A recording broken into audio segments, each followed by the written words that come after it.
The old house stood on a hill, shrouded in an eerie silence. Wind howled, trees swayed. Sami and Lena approached cautiously, their breath catching in the cold air.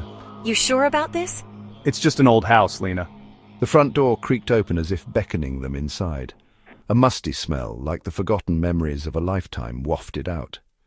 Lena hesitated, sensing eyes upon them. The house felt heavy, burdened by unseen forces. Dust motes danced in the pale light filtering through grimy windows. Each footstep echoed in the suffocating silence. Did you hear that? It's nothing, Lena, just the wind. But Lena couldn't shake the feeling of being watched. A cold spot sent chills down her spine. She could almost hear whispers, soft and indistinct, weaving tales of sorrow and despair. Days turned into nights, and the house seemed to close in around them. Strange occurrences became more frequent. Objects moved, lights flickered, shadows danced at the edge of their vision. This is getting ridiculous. He refused to believe, clinging to logic in the face of the unexplainable. Lena, however, couldn't ignore the growing sense of dread. Something's here, Sami. I can feel it. Something dark.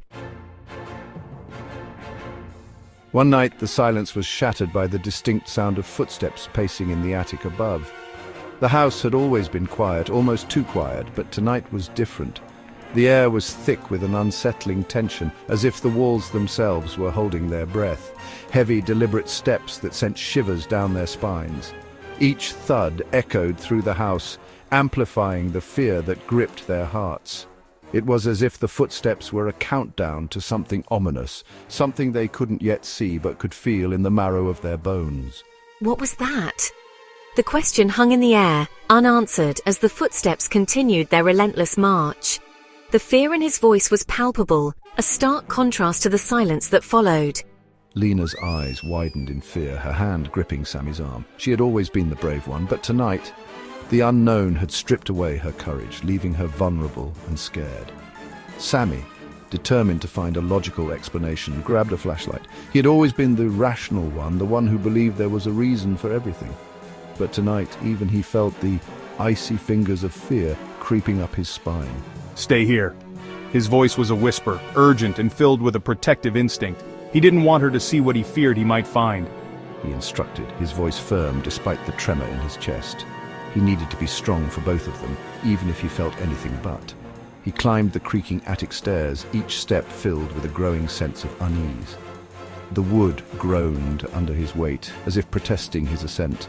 The closer he got to the attic, the colder the air became, and the more his heart pounded in his chest. The whispers grew louder, swirling around him like a malevolent wind. They seemed to come from everywhere and nowhere, filling his mind with a cacophony of fear. He could almost make out words, but they slipped away like smoke, leaving only a sense of dread in their wake. As he reached the top of the stairs, he paused, flashlight in hand, ready to face whatever awaited him in the shadows.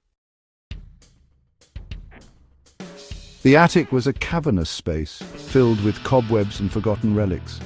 It had been years since anyone had dared to venture into this forsaken part of the house. The wooden beams creaked under the weight of time, and the air was thick with the scent of decay. Every corner seemed to whisper tales of the past, stories long forgotten by the world outside. Sami had always been curious about the attic ever since he was a child. But now, standing at the threshold, he felt a chill run down his spine. Dust motes danced in the beam of Sami's flashlight.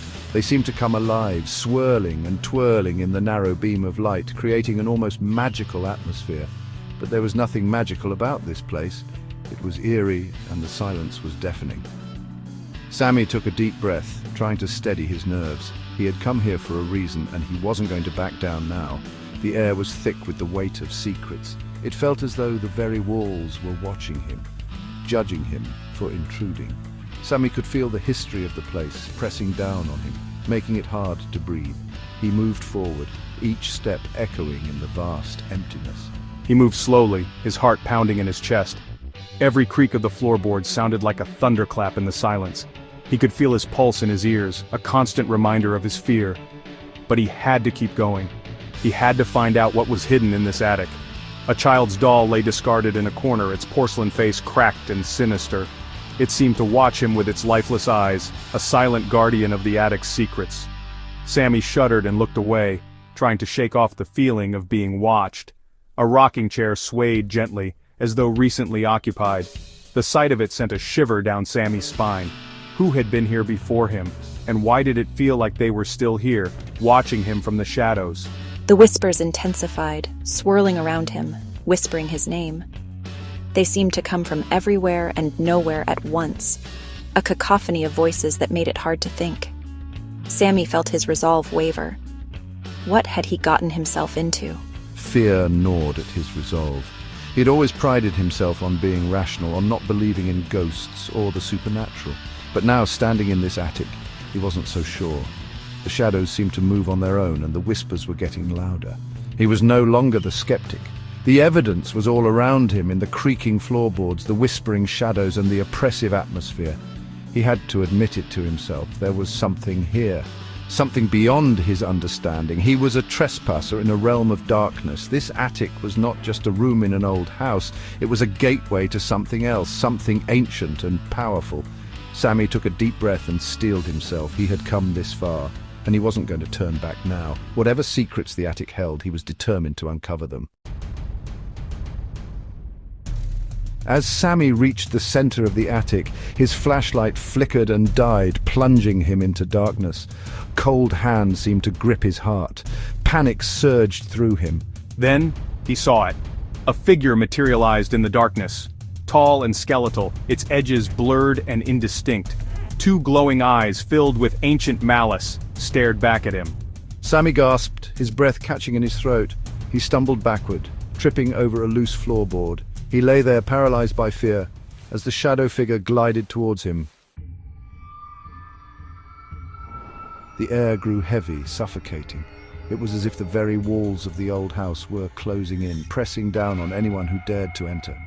The oppressive atmosphere was palpable, a thick, almost tangible presence that seemed to cling to the skin and weigh down the spirit. The whispers reached a deafening crescendo, swirling around Sammy, dragging him down into a vortex of despair.